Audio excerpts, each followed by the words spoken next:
into another episode of Pointless Discourse with myself, Hoppocalypse, and DPayne. Guten Tag, which is good day, or hello in German. There's also the informal way, which is like, hallo. And this week we have our special guest, Blackjack, here with us. Sup.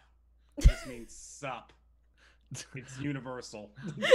I honestly thought you were just going to wave at the camera and not say anything. I'm nervous. So someone came in my chat and he had a friend sitting with him. He's like, oh, our buddy from high school says hi. And I was like, hey. He's like, he waved thinking you could see him. And I was like, oh, poor soul. Anyway, yeah, so as you guys can guess, this week we have a special episode. And this week we'll be talking about our favorite story-based games. Do you have any announcements for us, DPayne? On the one thing we didn't, and I'm opening up iTunes right now. Let's see, we click this. Currently, we don't have any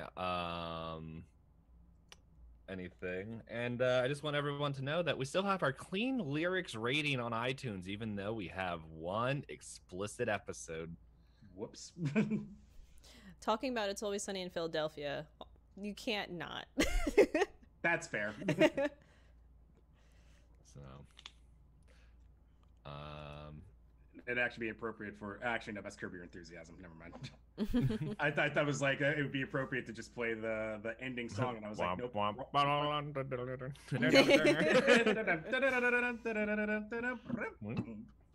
I know that meme a lot too. I don't know a lot about meme culture, but I know that one.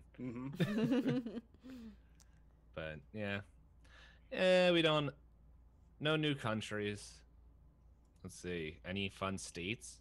Colorado. I know someone in Colorado. Oh, this might be them. Hi!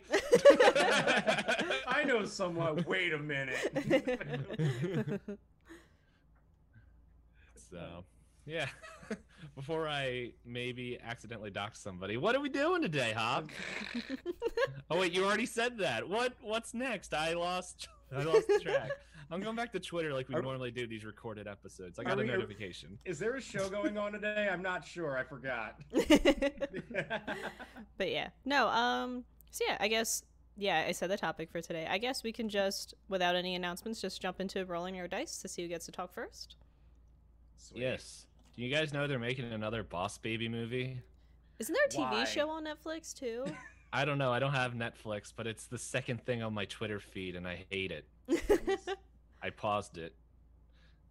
It's a baby throwing money. Okay, hold on. I should roll. Guys, I want everyone to know, and don't look into the timeline too much, but man, I was rolling rocks in a Pathfinder episode. Oh, and it continued. I don't want to go first, though. I didn't roll very well, so. I did. All right, well, here's my roll. Oh, it's fantastic. It's a 19. I got a 19. Oh. Wait, what do we do in the event of a tie? Have we ever tied? No, because normally you get high and I get low, or vice versa. Yeah, there it is, 19. Well, that doesn't prove anything. You just picked it up. Here, we'll re-roll. And, all right. Okay, well, how about this? If we re-roll, if Hop still doesn't, if we roll under Hop's current number, we're still like. We'll still go in the order of the new rolls. Okay. Okay. So. All right. Here you go. Watch the natural one. I rolled a 20. What? Dude, this die is amazing. Oh my god. Hold on. All right, no. Oh, I just rolled a 6. Okay, never mind. Get back in the box. So you've even out. Oh, now I rolled a 1. All right. So. I can't do it. Only so many good rolls for you guys. Yeah. So, but yeah, I rolled a natural. Have I rolled a natural 20 before? Well, not in like my entire life, but like on the podcast. I don't remember. I feel like 19's a peak. Yeah. Yeah. Add plus 30 to your podcast now. Plus 30 listeners. Yes. Okay. So then that puts the order, what? DPayne, Blackjack, then myself? Yes. Mm-hmm. What did you roll, Hop? We want to. For inquiring minds. Yes. Oh, I thought I had said I rolled a 9 earlier. Oh, if you did, I didn't hear. Oh, you're one of those single-digit rollers, I see. Pain. It all hurts. What? Hi. Oh man, that reminds me of that clip from the last stream. Well, it wasn't the last stream because the last stream we did together was yesterday. I'm breaking the timeline. In one of the TFT streams, your digit upside down is my only digit. You have 2 digits. Alrighty. Yeah. So, if it wasn't clear in the madness, we're doing story-based games, and I feel like I should just say, for me, just to give the thought behind of what I did, was I don't know. Someone's probably gonna be like, "There's combat in that game." Well, guess what? I didn't ask you. Unless you're on the podcast, then I will allow it. I just had a random thought, because Hop, you're normally the one that records this. Are you recording the Zoom? Yes. Okay. It just normally you say it out loud. Out loud? What? Out loud is like the checklist. And I was like, I didn't hear it, but again, I didn't hear the number, so it's fine. And also, my story-based games have combat in them, so yeah, it's all good. I went non-combat because I'm like, you know what? I don't know when I'll be able to talk about some of the games that are on here. And now I'm wondering if my runner-up I mentioned on a different podcast. Not my runner-up, my second. We'll find out. But anyway, I do have a runner-up. And for anyone who hasn't listened before or is wondering, normally we have our top 2. And sometimes we write runner-ups for a certain topic. Like, they didn't just make it, but we still want to talk about them, so we'll just give them a quick little, like, hey, look at this game, we like it, or whatever, or we super hate it but didn't make the super hate list. My runner-up is D4, Dark Dreams Don't Die. I am prepared for no one to know what I'm talking about. I played this game. I see what you're talking about. It's a very short game. Yes. But it's very wacky. Yes. It's Wasn't it like free on console or PC for a very short time? Yeah. So Dark Dreams Don't Die. Well, you played Deadly Premonition, right? Blackjack? Yes. Do we even say that you're on the podcast? I think we introduced you. You did. Okay. Remember, No. I waved nervously. Yes, I did. Like, okay, hey guys, another thing. I slept for like 4 hours. You know what? I'm done. I am going to ruin the timeline. I had to run a Pathfinder game. I knew this was going to happen. I don't know. I feel like before we go in, hey, what do you do on Twitch? So that in case no one knows who you are. There was actually a 4th seat here for DPayne's memory, but we lost him. Man, that all my thought process went into those amazing dice rolls that I had. Okay. So, but no, that's right. With guests, we usually do the intro, and we completely whiffed on that. We chatted a lot before we started recording. Sorry, audio listeners. Yeah. So, Blackjack, if you could introduce yourself in at least 5 words or more, what would you like the people to know about you? I was going to make a joke where I only spoke in 4 words, but it didn't. Hi, I'm Blackjack. I've once upon a time, well, not once upon a time, still do sports YouTube, but nowadays I stream a lot. I do a lot of like variety content. I bartend on stream, so today I won't be sitting here flashing whatever, but today it's just water because, you know, it's early in the morning, got other things I got to do. And but yeah, variety streamer, bartender, really chill, relaxed, love visual novels, love RPGs, love story-based games, and just chilling out, having a good time, and then you know, shooting the breeze and whatnot. What did the breeze do to you?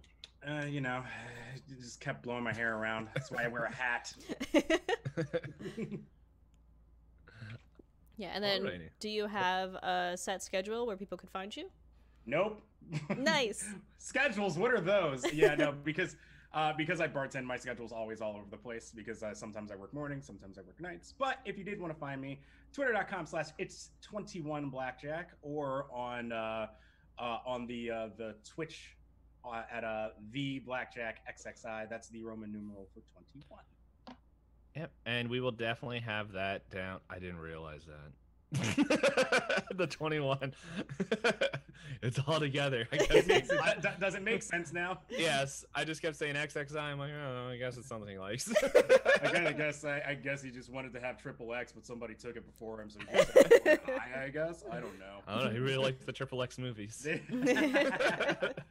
But yeah, we will definitely have that down in the description. So if you don't click it normally, you better click it now. Yeah. We can't track you, but if we could, we would let you know. Why didn't you? Anyway, but yeah. We're watching you, viewer from Iowa. I can check. Do we have one? No, I don't. The curiosity. It'd be funny if we do and we just Not yet. Not yet. Yet. Okay. We'll find one. Just we give you $1. Listen. What's a podcast? Well, yeah, there goes all of our Iowa listeners that don't exist. Just that one thing. No, it's okay. I'll pay a bushel of corn and it's fine. We'll just get a VPN and set it for Iowa. So that way we got that one listener. Yeah, so now we come back to what I was saying, the runner-up. Dark Dreams Don't Die, D4. Yeah, so it's very similar to the Telltale style game. Sweary, I think that's the guy who made it. Pretty much wanted to make like a detective kind of story, but and a mystery in there, and it was really cool. But also, like, if anyone's played a Sweary game, you know it's going to be really kind of nuts. And the thing is, like, it's all set up like a TV show. And you go through. I don't know. I really like it because you travel back and forth between time. He has this ability to do that, and so he gets like a memento, goes back in time, and then like he can gain something else in that time period and bring it back to him, so he can travel like to a different moment in time to piece this mystery together. Side note, that is like the biggest airplane in that game I've ever seen. Like, it's got like a duct system, and then like you go underground and there's just like more things, and then like a Street Fighter character's in there at one point. What? It's and then like it ends and there's it just like, what's next? it never, not enough people bought it for him to get funding for the next one. However, if people who played D4 looked at trailers for Deadly Premonition 2, there's an apartment that you look around in that's in Boston that is very similar, aka is totally the apartment for David Young, your main character. And I'm like, I need to play this dumb game so I can probably find out what the dumb ending of this other game was. I say dumb, but I really like them all. But yes. I said Boston. I meant to say Baston. That's right. They pronounce it like an A. I don't know. I just remember when I was at PAX East and I heard like someone's like, "Yeah, I'm gonna go to the car," and I'm like, "Hey." Need to go to my car and get the clam chowder out of my trunk. No, I had an Uber driver while I was at PAX East one year, and he had the thickest accent, and he was yelling at the GPS about how the GPS was giving him the most like clogged ways to get to the convention center from our hotel. So it's very much like the, why would I go this way? Oh my god. It's beautiful. Best Uber driver. Oh man, it sounds like fun. But yeah, but I'm not here to talk about Dark Dreams Don't Die. The reason why it's a runner-up because it never got finished. I got curious, so I looked it up a little bit. There was a Polygon article where they showed that Sweary got so tired of fans asking for the game to finish that he has a new game he was working on. I think it was in like 2017. And then fans were like, "You're not allowed to start a new game until you finish it." And he's like, "What? Am I just supposed to keel over dead because I couldn't get money to finish it? Like, what do you want?" Yeah. So I was like, poor guy. Yeah. like, it's the problem. Like, I don't know how well his games sell, but man, his fans, and I am one of them, are quite rabid for his stuff. So it's a good thing. Good stuff.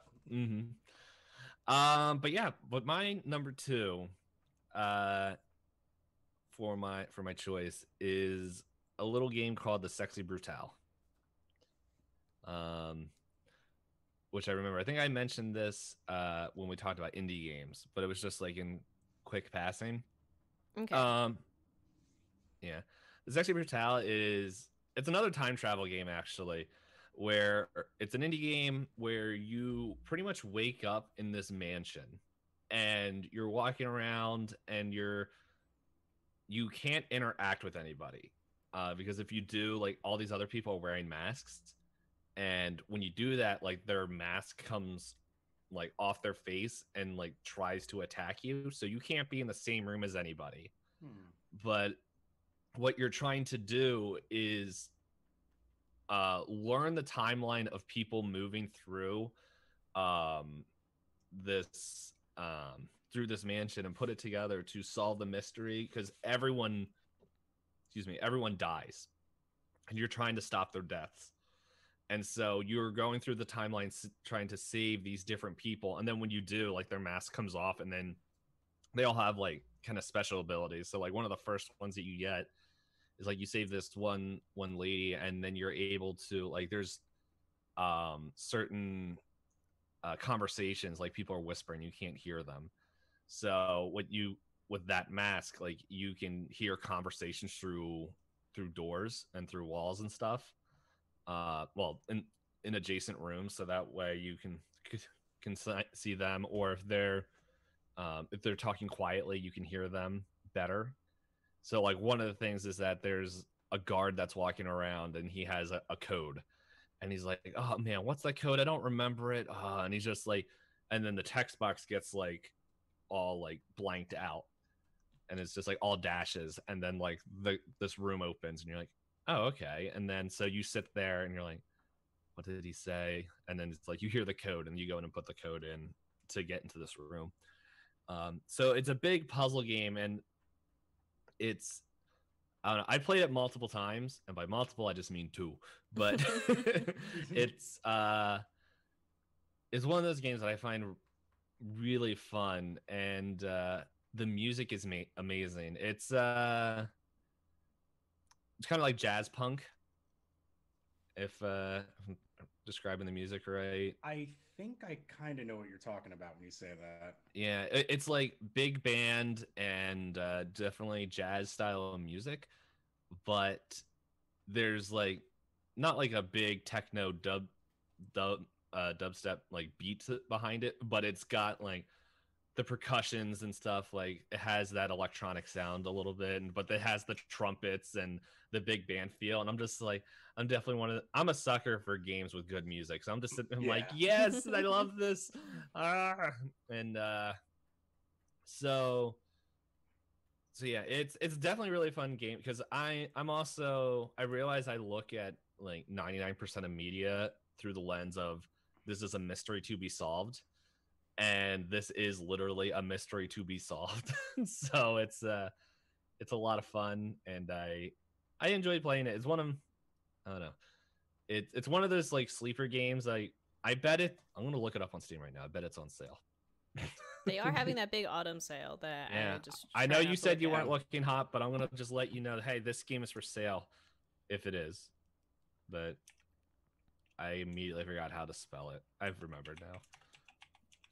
Sorry, people. It is rated a 9 out of 10 on Steam. Yes. But it's not on sale. It doesn't look like it. Oh, I just saw what is on sale. I need to pick that up tomorrow after my shift. But yes, so now that I'm watching the trailer, like everything, it's like a fixed camera point, and like when you move to different rooms, like you can see the camera point of the different room, and it's kind of like a Sims camera point. And so, but yeah, the whole point is just like you gotta hide from people, and search different rooms and try to piece the mystery together to save like the guest that I'm remembering now, like it's a big old party, and so you're in there, and there's just a lot of different like there's a whole bunch of different characters. I can't remember. I think there's like 8 in total, and they all have like different abilities that with their masks, but all their stories, like I don't know, it's really neat. Like I don't want to like even if I say one thing about a story, it's like it's kind of a spoiler for like this whole storyline of how you gotta finish it. And it's one of those games like like don't go in like kind of I didn't realize they made that. I follow them on Twitter. Anyway, let's get off Steam before I get distracted.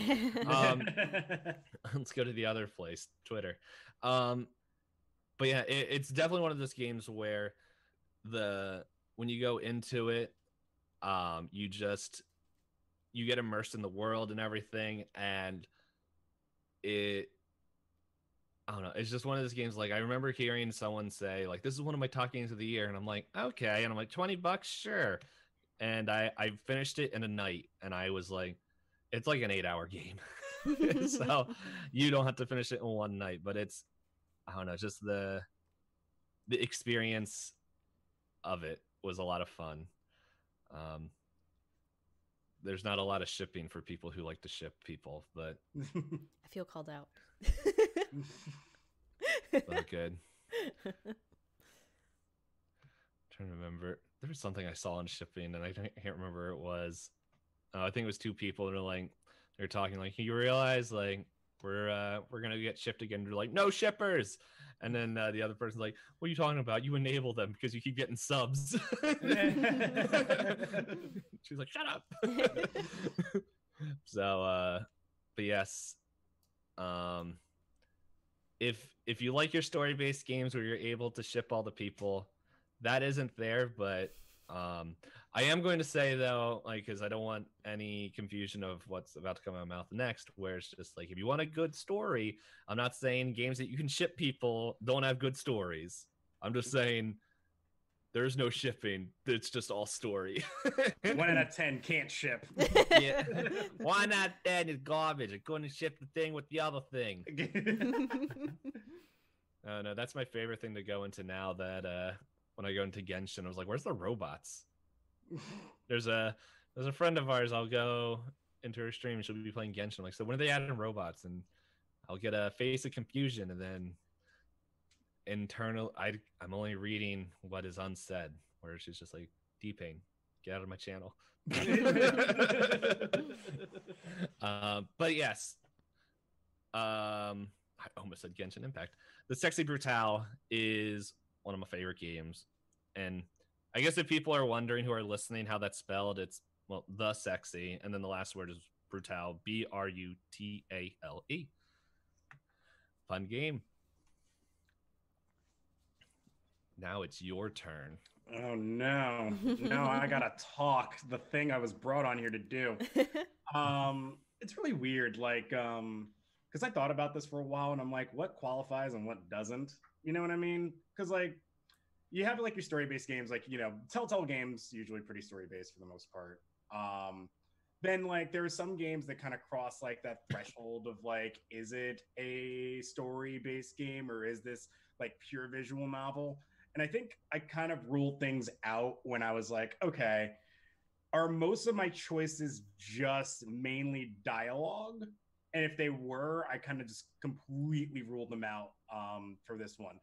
And I also kind of thought, like, on the other side of that, I'm like, is the story like too, like, is it more about like, you know, the fights or stuff that you have in there? So like, obviously stories like, you know, Final Fantasy VII, where it's like literally, hey, a corporation is draining the world. Or Never heard of that game. Never heard of it. No. Or like something like, you know, the Persona series, where it's like, yeah, the story is included and the story is important, but I feel like the main mechanic of it is to like, you know, do the RPG and like socialize and everything like that. I kind of eliminated those two. So it left me in kind of an interesting area, and I couldn't really decide which one I wanted as number 1 or number 2, or as my runner-up. So I'm just gonna say both of them. And maybe after I talk it through, I'll figure out which one I will. Me and Hot will decide for you. Okay. The Final Fantasy VII. Yes, the winner. Yes, sweet. It's over. No, the first one that I had was actually AI the Somnium Files, which I actually played through recently. I don't want to say it was about a month ago that we went through it. The basics of it is that you are a detective in the game with an eye. That like your eye was replaced with like an AI eyeball, and that eye helps like you like process things and like learn and be able to like scan and detect things. And basically, as the game opens up, you're trying to solve the murder of a woman there. And the way in that game that you're able to find out the whole mystery of the entire game, which I do not want to get into. It is a lot of fun, and it will be spoilery if I say anything about it. But basically, the mechanics of the game is that as a detective, you go inside people's minds in this thing that's called a sync machine, which your police department has. And when both of you go inside, you're pretty much entering like their consciousness and like their mind, and reality almost gets completely thrown out of the window. So the choices that you make inside of the person's dreams when you're trying to uncover everything and figure everything out can actually completely change how you see the story or like what happens actually in the story. So there are like 7 different paths that you can take depending on what path you choose, or what part of the mind you're actually going into. And it has like some hilarious things. Like one of my favorite moments in the dream world was that or like the getting into the person's mind was there was like one where like your choices to do something at a lever where it was like you can either pull the lever up, pull it down. There was another one where it was like just talk to it, and then there was another one where it was like enter in that famous cheat code, and it's like, wait, what? That makes no sense whatsoever. But like those are options that you can actually pick to go ahead and do stuff in there. But what you do inside the mind is like important, and you have to do it quickly. It's all time based, so you're essentially given like 6 minutes whenever you're inside someone's somnium, and the choices that you make are all based upon time. So if you pick an option, it'll be like 30 seconds and you do this, or like 2 seconds and you do this. And it was one of the most creative ways that I've ever seen to kind of use a video game mechanic in a story-based game and make every choice feel like it actually matters.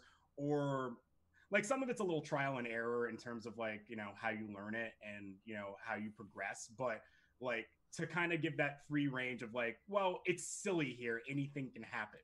I thought was really, really awesome. And to just kind of be like, hey, get in this person's mind and figure it out was really cool. So that one was like really, really high up there for me. And that's why I ended up picking AI the Somnium Files. Like that game left like a really, really like good impression on me, and I greatly enjoyed it.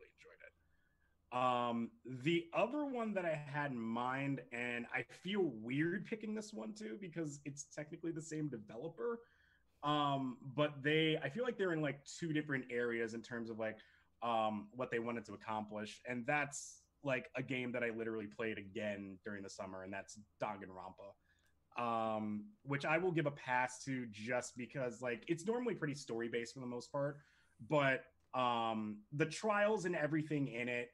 And it's like super linear in terms of like the story and everything like that. But just the premise of essentially kids going into a school, it's a giant killing game, and there's a mascot bear there who's just prodding you along to go ahead and just be like, come on, just kill each other, kill each other, kill each other. And then figuring out like each trial along the way to just be like, okay, who did it? Finding out the clues and like putting it all together. And then just the wackiness of the characters. Like, for those of you that never played Danganronpa before, I have no idea what I'm talking about. Me. Yeah, basically,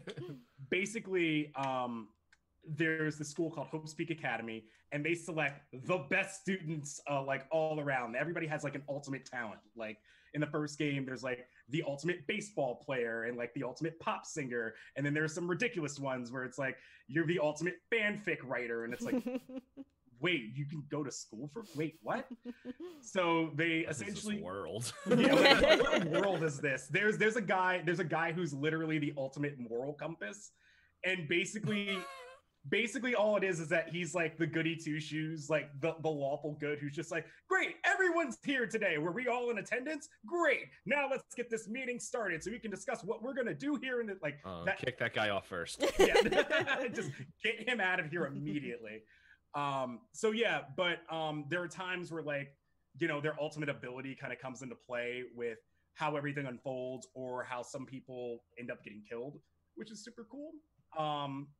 And just the outrageousness and insanity of that series.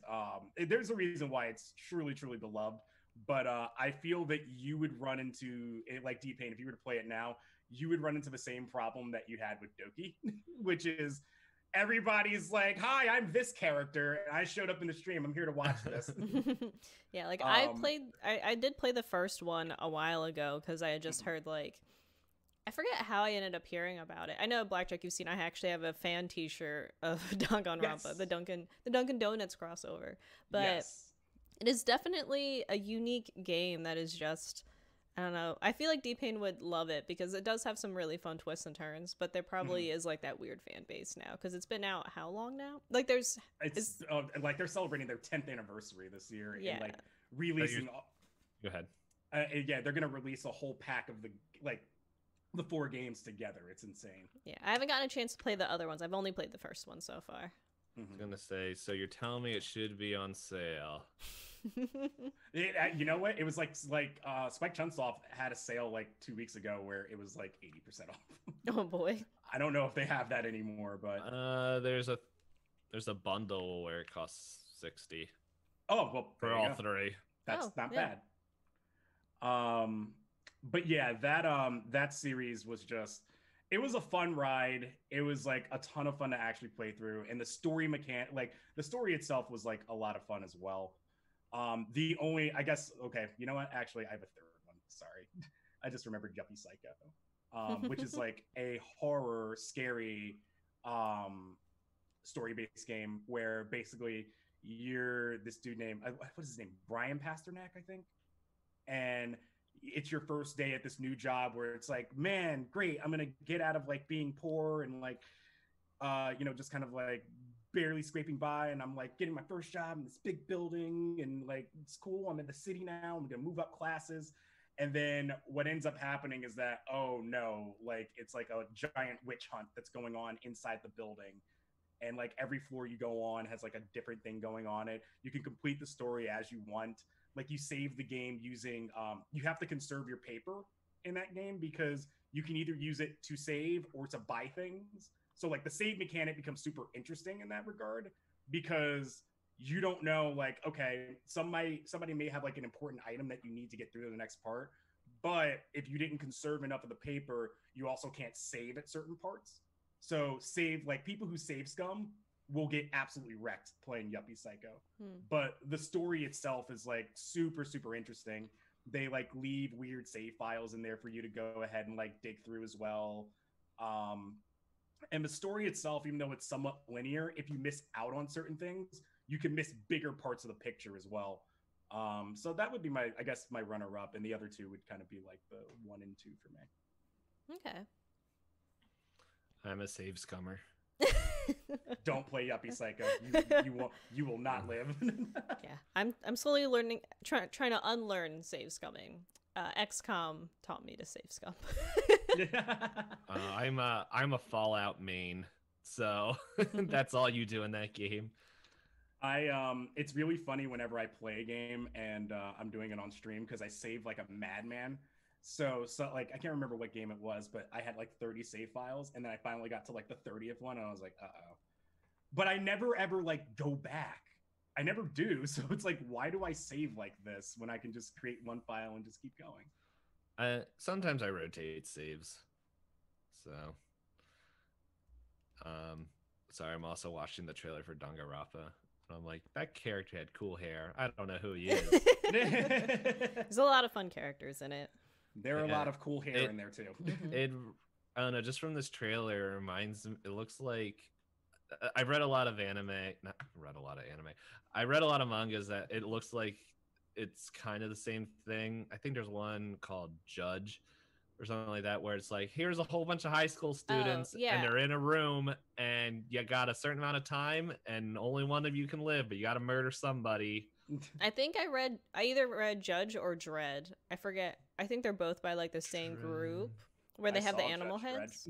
Judge Dredd. That's a completely different Yes. But in the manga, the high schoolers all have like animal heads that hide their identities, right? I think that's Judge. That one's Judge. Okay. So, you know, I'm just gonna add this to my wish list. We've converted them. Yes. I need to go through. I have heard. Isn't there technically like a shooter game in the universe? Yes, there is a so there's the trilogy which go through. That's fine. There's a what is it? Not a runoff game, but like a spin-off game. There we go. Called Danganronpa Ultra Despair Girls. I have very mixed feelings about that game. I don't want to get into it. But the shooting aspect of it and like the game itself, like the mechanics, oh, it's a ton of fun. It's a ride. The story, however, whoo, boy. Yes.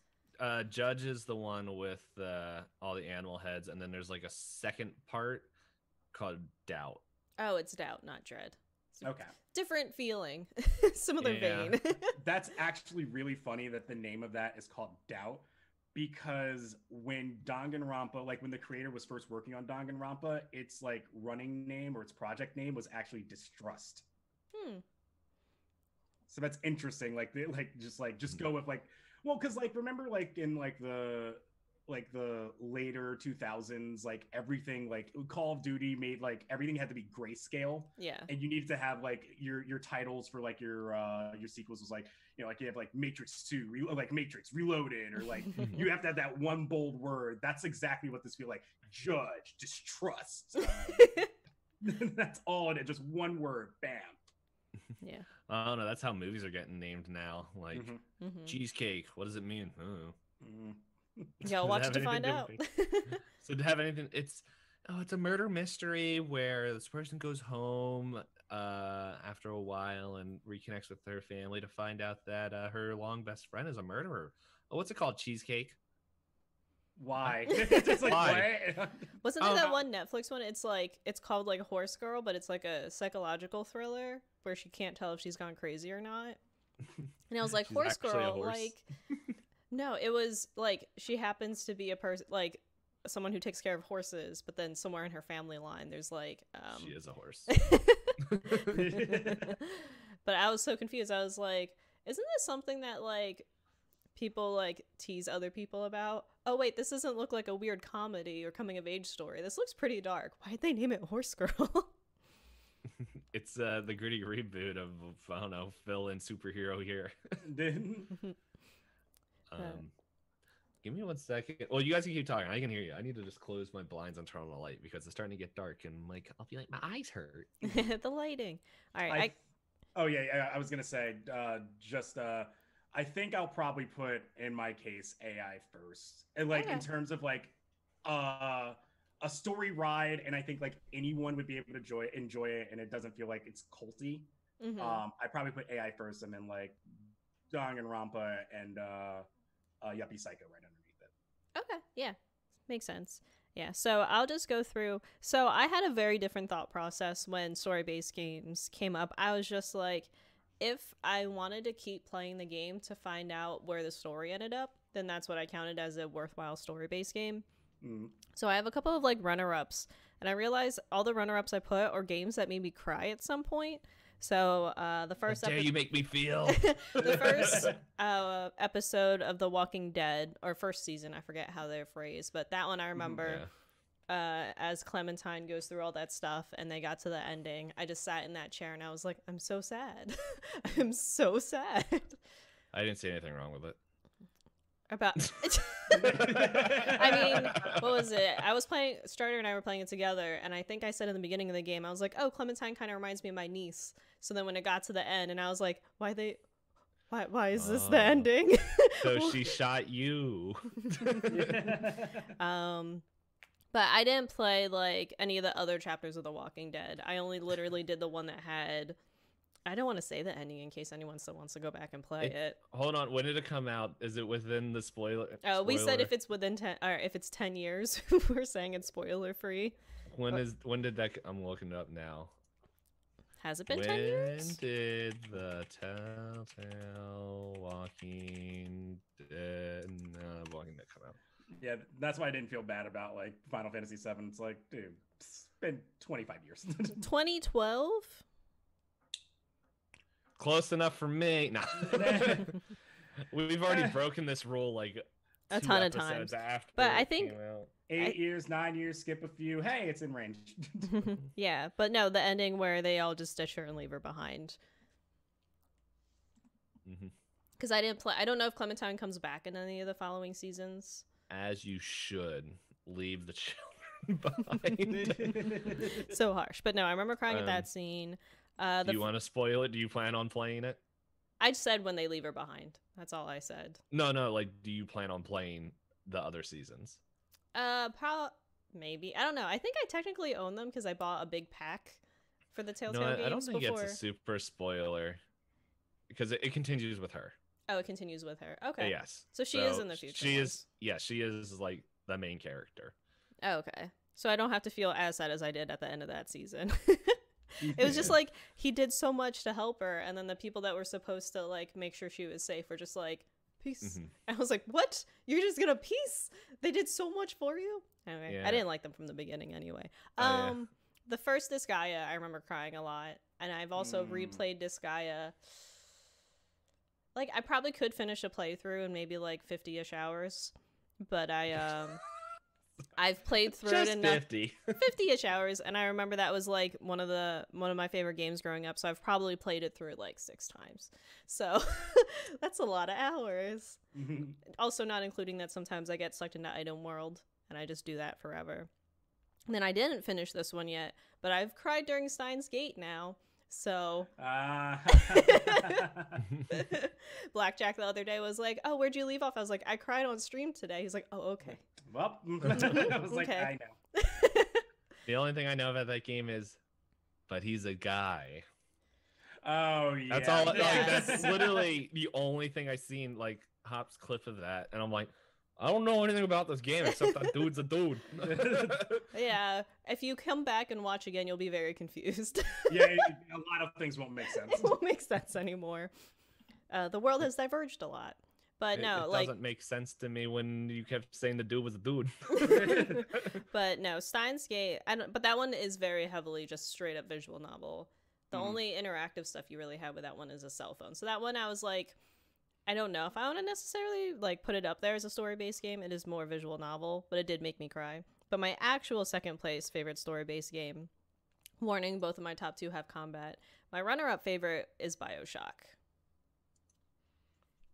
That's completely fair, I think, actually.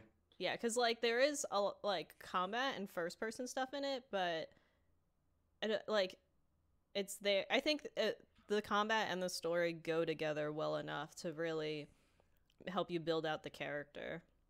And plus I'm sure BioShock is old enough that I could spoil it if I wanted to, but I don't know. I feel like it's one of those games where I know a lot of people played what was the newest BioShock without playing the first one, but I still feel like the first one did the best in story writing, in my opinion. I like the second one. You like the second one? I didn't play any of the other ones. Yeah, I like the second one a lot. I was told the second one was okay.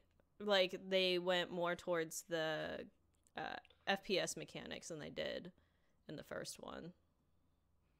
I don't know. It was a while ago. That was the first series I've ever did on Mixer. Okay. So. But no, I forget the one line that they say towards the end of the first BioShock. Whenever I hear someone say it out loud, I'm like, "Are you trying to tug at my heartstrings? Are you trying to make me feel bad?"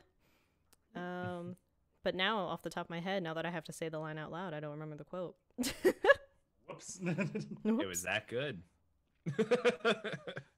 The quote was, "The dude is the dude." The dude is the dude. Yeah, dude's a dude. He's a Dude's guy. Dude's a dude. dude. A dude's a dude. Well, we can judge Hop depending on our answer. So when you met the little ladies, what did you do to them? I feel like I tried to help them, but it's been, again, like, I played this so long ago. Tried, meaning she didn't. Confirmed here.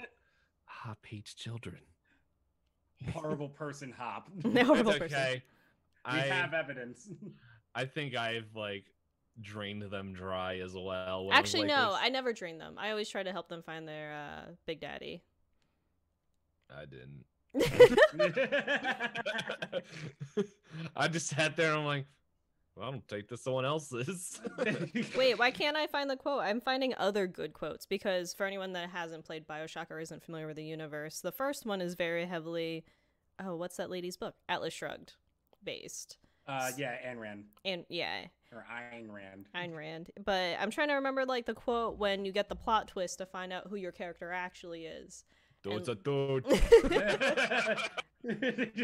BioShock opens up. Hey, listen, dude's a dude. Dude's a dude. What's coming to mind is As You Wish, but that's Princess Bride. Yes. Would you kindly? That line. Because that's the line that he used to, yes. Yes. Yes. I don't know. I played these games. I don't remember the line. Oh, all I remember is that people got mad at me because I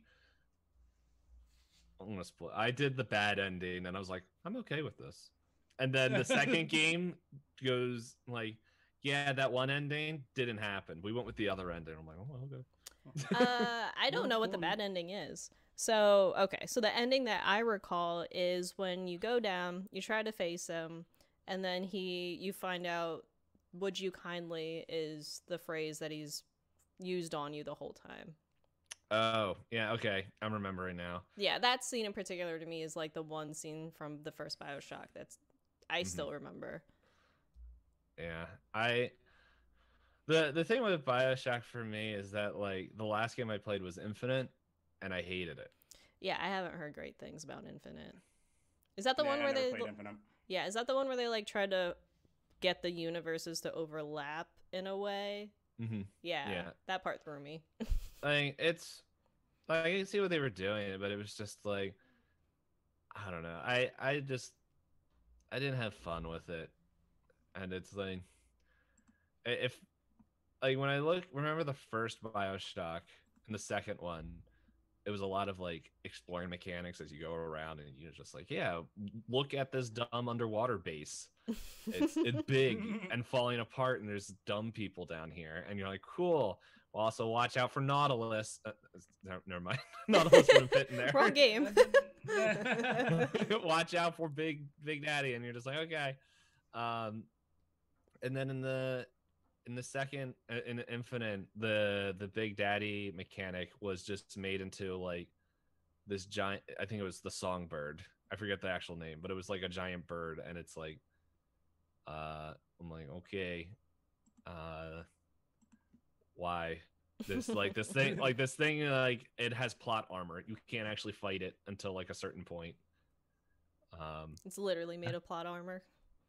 Yeah. The other fun thing is that like when I think of Infinite, I remember another character, not another character, but someone who talked about it, which I don't know if this would hit on. I don't know. We don't know anyone's choices right now, so I don't know if this is Hop's number one, if this person has any connection with it. But Jesse Cox was talking about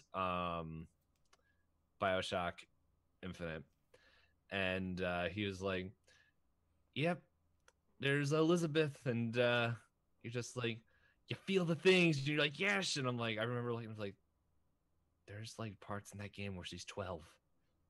What are you doing? And then it's just like, and then there's moments where you're like, no, you can't do that. No, no. It's like you can't do that thing anymore that your brain and heart are telling you. And then it's like, and then you get to the DLC and they're like, you remember that thing we told you no? Well, now yes. And we're like, no. No. And he's like, I'm conflicted. So it cracked me up. So, but that makes no sense if people haven't played Infinite. I don't want to ruin it for people who haven't, but Infinite like is technically a lot newer than. Yes, I'm also of the mindset of like, if you haven't played Infinite now, I don't think you're gonna play it because it was out on the PS3. Yeah. Yeah, the first BioShock was out in 2007. Yep. Oh, we can totally spoil that. Yeah, that's one. A spoiler. You ready? This is what I did in that game. I set the armies of Rapture out on the rest of the Earth and destroyed it. Wow. Told you. I got the bad ending. I'm like, I'm okay with this. Yeah, but like when you said BioShock, all of a sudden I started thinking about Portal, and I was like, geez, there's like a story game where it's like you're basically just solving puzzles, but you solving the puzzles is pretty much a big part of the story. Yeah, I haven't played it yet. It's on my list. Well, too bad I'm spoiling it now since it's been 10 years. But yeah, guess what? I already know cake isn't real. Oh, see, no, it's not that it isn't real. It's a lie. It's different. Oh, okay. BioShock 1 apparently has 3 endings. Oh. So if you save all little sisters or all but one, you get the good ending. You save all of them, provide them with normal lives on the surface. In the end, they become the family you never had. Harvesting more than one is a bad ending. You turn on all the little sisters that saved you and harvest them and then take over the city and use its technology to steal nuclear weapons. Or all of them, bad ending but with harsher narration from Tenenbaum. You turn on all the sisters that saved you and harvest them and then take over the city and use all its technology to steal nuclear weapons. Only real difference is Tenenbaum sounds more upset with you. That was me. That was you. I can't remember. I would have just been normal upset with you, but now I'm really upset. I think I did the good ending. I didn't. I think I did the good one. One of these days, if we ever do quizzes again, we'll have to do like a D&D alignment quiz. Wow. Find out how chaotic or neutral we are. I know I'm going to end up on a certain plane. I just don't know where. So, yeah. BioShock. Yeah. So that was and the fourth ending. A dude's a dude.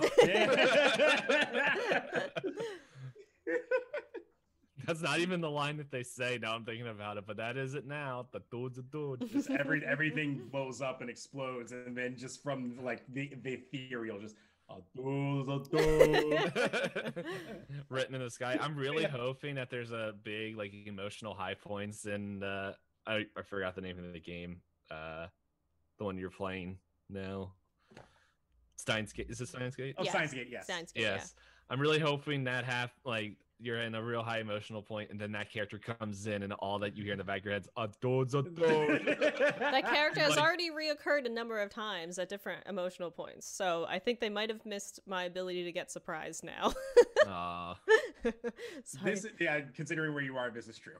Yes, there's been a lot. I've just been like, what? Why did I? Oh no. Who would have thought a flip phone could cause so much trouble? Oh, I read that Future Diarrhea manga. Wow, it sounded like I said diarrhea. It did a little bit. The Future Diarrhea? Oh boy. Oh man, that'd be a great diorama. But yeah. So yeah, DPayne, what was your number one story based? I gotta open up my phone again. All right. This is another game that kind of went off. It was very much a Telltale's doing this, we can do it better. And I like it because it's my number one. And I'm pretty sure almost everybody here, if hasn't played it, has heard of it. I wrote down Life is Strange. Yeah. I didn't play it. Yeah, it's... So, once again, as I said before, music is a big thing to me, and the way Twitch is now, I'm not sure if you'd be able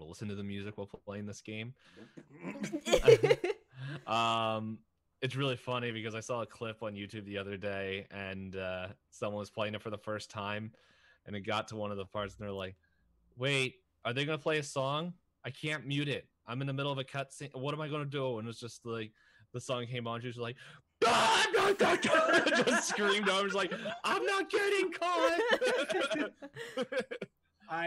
Oh god. So, but I don't know. I don't even know when this game came out. I'm too lazy to look it up. But if it's spoiled for 2011, I think. Sounds right. I was looking. I was like, you look up all the ones I talk about the spoil. I'm gonna find out for you. 2015. Wow. Yeah, 2015. Whoa. Yeah. We're good. I knew it was after college. Good. That's only 5 years. Yeah, it's good for non-spoils. You mean it's safe from being spoiled? I don't know. I thought we said 10 years was the rule. Yeah, no, I don't know. No, we changed it now. Now it's 5. No. Yeah, we spoil whatever we want. Nah, but it's definitely one of those games like music. The music is a real big point and part of this game, and I really like some of the songs are on one of my Spotify playlists. But it's very much like the whole just the story is teen kid comes back to like I can't tell if it's a boarding school, a college, or a high school, or all of them, but pretty much it's like I think she's a teenager still. Mm-hmm. And she comes back to her hometown that it's like a small hometown, but there's like this worldwide famous like art school in there. And while she's there, she meets up with an old friend, and adventure takes off from there. But it's definitely one of those games where, once again, a big mechanic of it is the mystery behind it. Because she, for anyone who doesn't know what Life is Strange is, your main character, Max, I think that's her name. Sounds right. Yeah, I'm trying to remember my playthrough of it. Yeah, Max and Chloe. Chloe's the foul-mouthed, dyed-haired girl, drug addict. But Max, the character you play as, has the ability to rewind time. Yep. And which is really neat in the mechanic, like in those games where it's just like, oh man, I wish I could have played this. I want to play this Telltale game, but man, I don't want to do a whole nother gameplay to find out what X choice, what the reaction would be. And they're like, yeah, we hear you. Here you go. Rewind all you want. And it's just like, oh, I can. And so you can see how people react, and up to a certain point. And so you like rewind time, and then there's 5 episodes. It's an episodic game, and at the end of the first episode, like your time powers like kick you into the future, and you like see a date on a newspaper and this giant tornado just heading towards the town, and you're like, oh crap. And your whole thing is like, how, like, who do I care about, like, with these relationships, like rebuilding the relationship with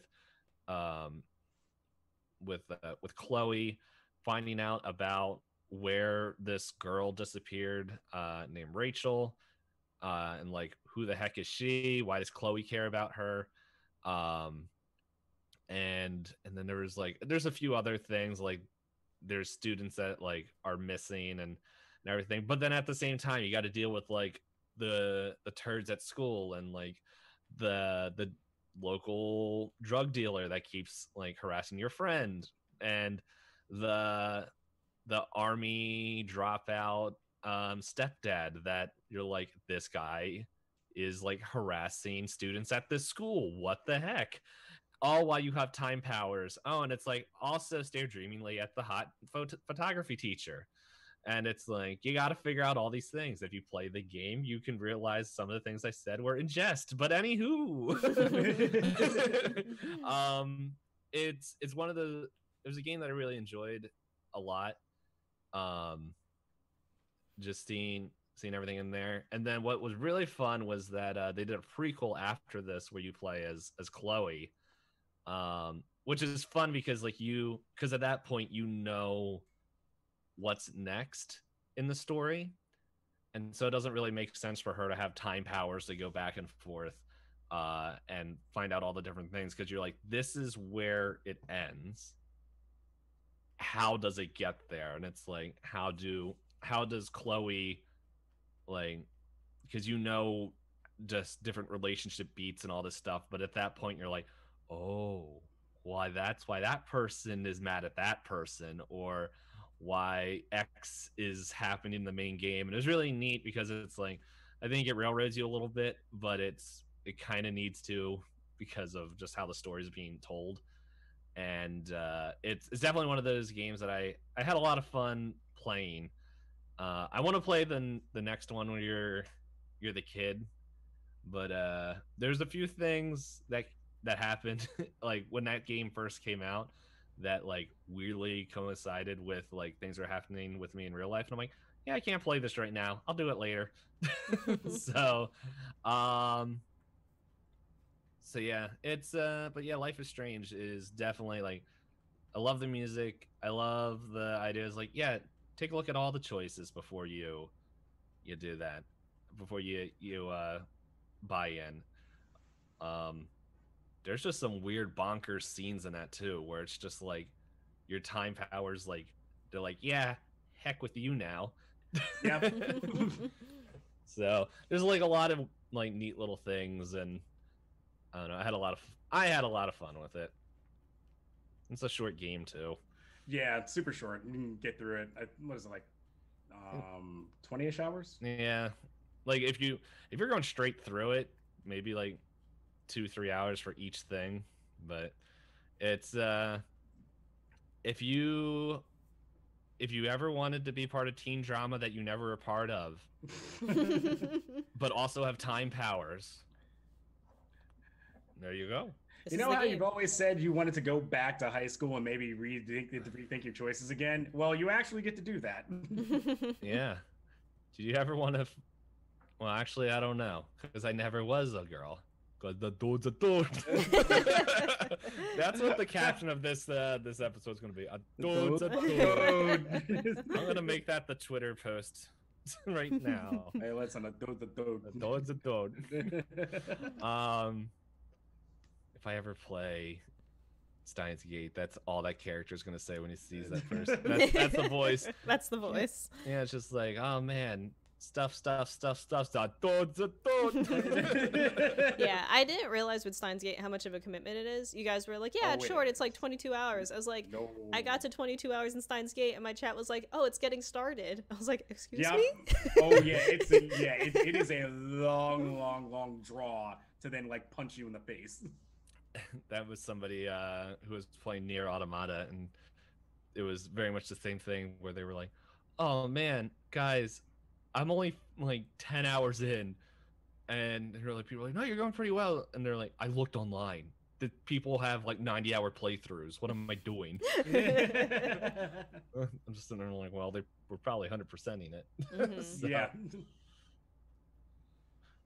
But yeah, Life is Strange, that was my number one.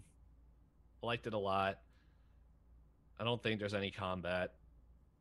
You do shoot a gun, but yes, technically not at people. I wouldn't call it combat, no.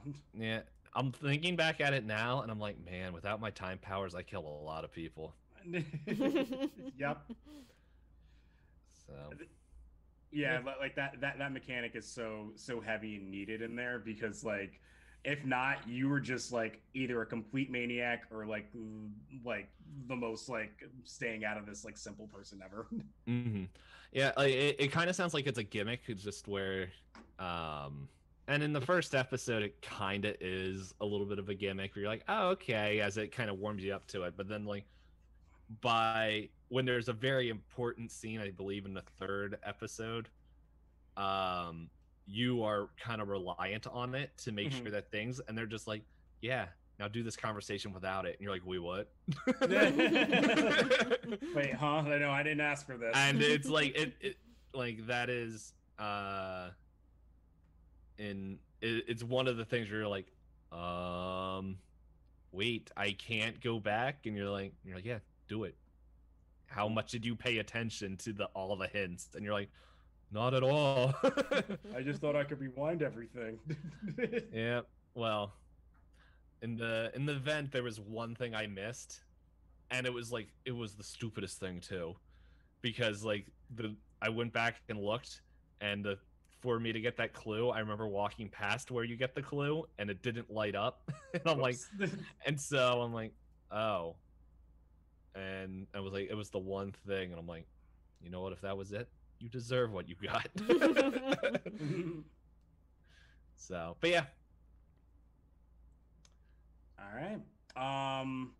So this is a weird one because the developer of this made I don't know if you guys have ever heard of Oxenfree. Yes. Yeah. I do Okay. like Oxenfree. I haven't never played played- it, but I know of it. Yeah. I never played Oxenfree, but the developer who is, I'm trying to look it up now, Night School Studio, there we go, developed another game afterwards, which I did during my my 24-hour birthday stream, which was After Party, which I really, yes. really, really loved. It's so much fun. Like the premise is pretty simple. It's like you are in college with your best friend. I don't remember if like they start out like having like some disagreements, but it's basically like they just challenge each other. They're like drinking and whatnot. And that drinking night, that party that they went to that night ends up sending them straight into hell. But hell is a college town now. And it's just like, it's party city. Like the choices and everything that you get to make in there are ridiculous. Like from literally drinking like a shot glass of acid to like being served, I don't know, like a concoction that's just purple with like battery fluid in it. Like it's just like ridiculous. Like all things that should kill you but doesn't matter because you're in hell anyway. But the whole goal of the game, while you're learning the story and like you're learning the relationship that you and your best friend have in the game, it all like revolves around like a little bit of like a game system. So like you can play like beer pong and like you're shooting shots and like all that, or like you have to outdrink certain people in order to get to like certain things, or there's certain quests that you can do where you learn more about like what's going on. But the whole thing is basically you need to find, I believe it's like Satan or like the devil, like the actual devil himself, challenge him to a drinking competition. And if you can beat him in a drinking competition, you get to go back to Earth. Your soul is put back in your body. Everyone's happy. But just like, it was my first time kind of playing something like that where you can just kind of freely open world a little bit and do whatever you want and make your choices and just do your own thing. But the story itself still feels like a little bit linear. But that feeling of just being able to kind of go out and like, you know, just like the game mechanic of it is like, oh yeah, you're just in college. Let's play beer pong. Let's drink. Let's see how messed up we can get our character and just have them slosh around the entire time. And then like randomly have some Easter eggs pop up depending on how drunk you have your character being. I thought was like really, really interesting to have the mechanic just focus on like messing with the character itself and then still trying to get out of hell by continuing to build up your tolerance to then outdrink the devil himself. Yeah, I remember when this game came out. It's on my list to play, but I forget who. I was watching somebody on Twitch play it. I don't remember who, but it was, or was it Mixer? I don't know. I watched someone play it. I don't remember where or who the person was, but yeah, just the straight. Oh my goodness! I thought of another game I want to add. Can we have a lightning? Let's have a lightning round at the end of the ones we remembered along the way. Okay. Yeah, no, I started Party Hard, and I do like I didn't get very far. I forget why I had like taken a break from playing it, but I do like the intro where you can kind of build the characters' personalities as well. Mm-hmm. Where it's like, I guess you could equate it similar to like the Monster Prom quizzes where they just ask you a general thing and you have to decide like, would you do A, B? And I thought that whole cinematic and stuff is just really fun, and the characters are really great in it too. Yeah. Is that on Game Pass? Yes. At least for Xbox. I have Game Pass. Because I do think it's free to play on Xbox. I don't remember if I got rid of it. I still have that on Steam. Holy cow. You have Game Pass on Steam? No, a Party Hard. No. Yeah, I hacked. I hacked Steam through the Xbox Microsoft store. It's all good. Game Pass will be the new Steam eventually. Wouldn't shock me. So, but yeah, I never played it, and I know I like the art style a lot. Yeah, I played Oxenfree through once, and I do really like Oxenfree, and Oxenfree doesn't feel as open world, but it does have a lot of fun conversations and choices you could do with people. Like, I remember starting a new playthrough because there's an achievement just for slapping someone in the very beginning. I didn't want to slap him, but I started a new save just to slap him and get the achievement and to see what that scene was like. See, I went kind of the DPayne route where it's just like all right, what's the worst thing I can do here? Yeah, sure, let's do that. I'm not sure how I feel about this. How now the moral compass between of the Pointless Discourse podcast is Hop is good and DPayne is, well, I don't know. It's either evil or chaotic. Not good. Not good. Opposite of Hop. And my moral compass is just what's fun. Yeah. I don't know how many of you guys ever played Fallout 3. But there's one of the things in the beginning where you go walk into this town. There's a giant nuke. Yes. Okay. I have played this one. Okay. And as you explore that city a little bit, they're just like, you meet this person. You're like, hey, we want to get rid of this. You did it, didn't you? Here's a detonator. Yep. I knew it. Yes, I did. But you know why I did it? Because it was an option. Well, yeah, it was an option.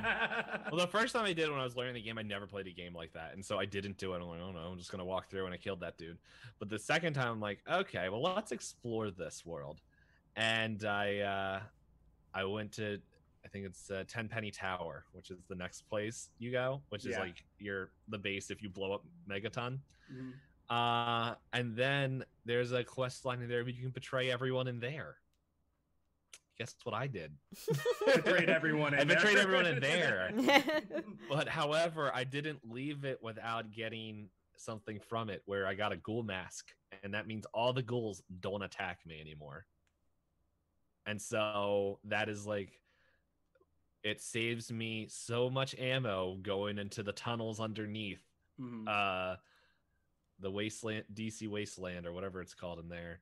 Because the zombie-esque creatures just look at me and just like, so, and I'm like, that's right.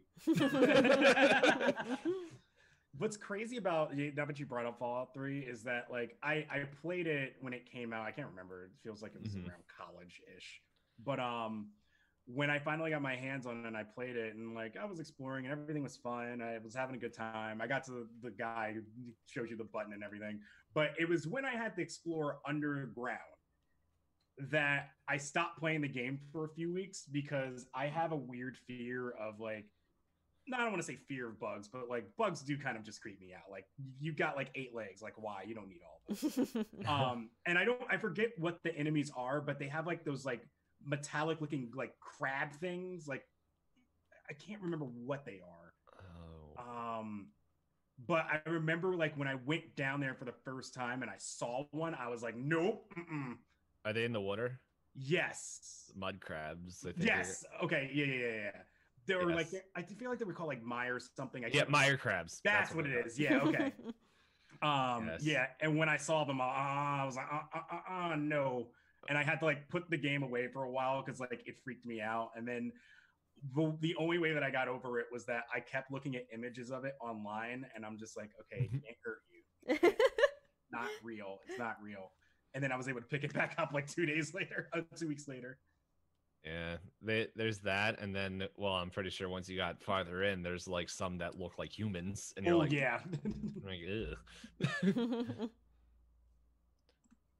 But yeah, so that's all I got, and wasn't even my answer. Is there anything else you want to share about it, Blackjack? Nope. It's scary. It's scary. It's basically my. I want to see an image of it again because I haven't seen it in forever. Oh yeah, that thing. Oh god.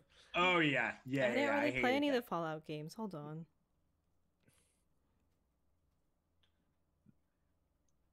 I will say though, that's what it's Mirelurks. Mirelurks. I'm like, I know it's not crab, but I don't remember what it is. Yes, Mirelurks. That's what they are.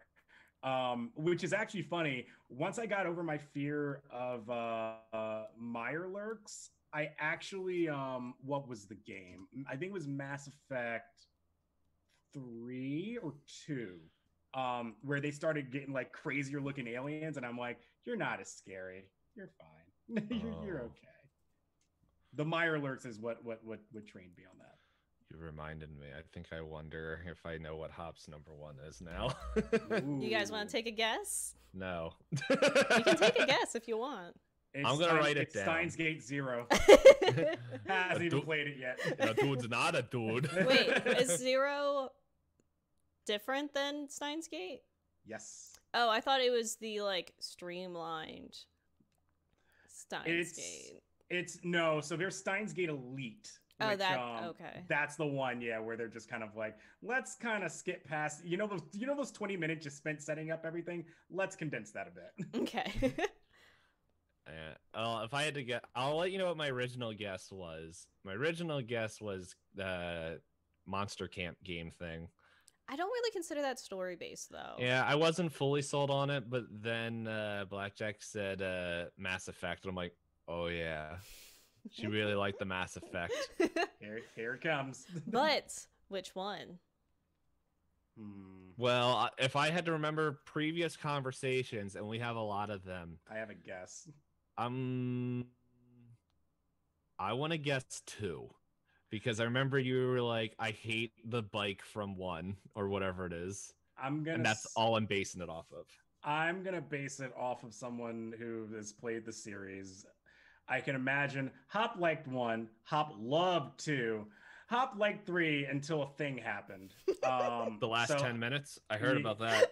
So I'm going to say Hop's favorite is 2. You are both correct. Yes, Sweet. That is my favorite story game, Mass Effect 2. And DPayne made the joke about during Sexy Brutale that you can't ship people in Sexy Brutale, but you can ship everyone you want in Mass Effect. Well, yeah, you can ship all the things. Well, you can't. It's not like the same shipping as you can do in Fire Emblem 3 Houses, where you can literally ship other people that you want to get married. But which is how I play the game now that I've secured my husbandos each playthroughs. But yeah, Mass Effect 2 is my favorite.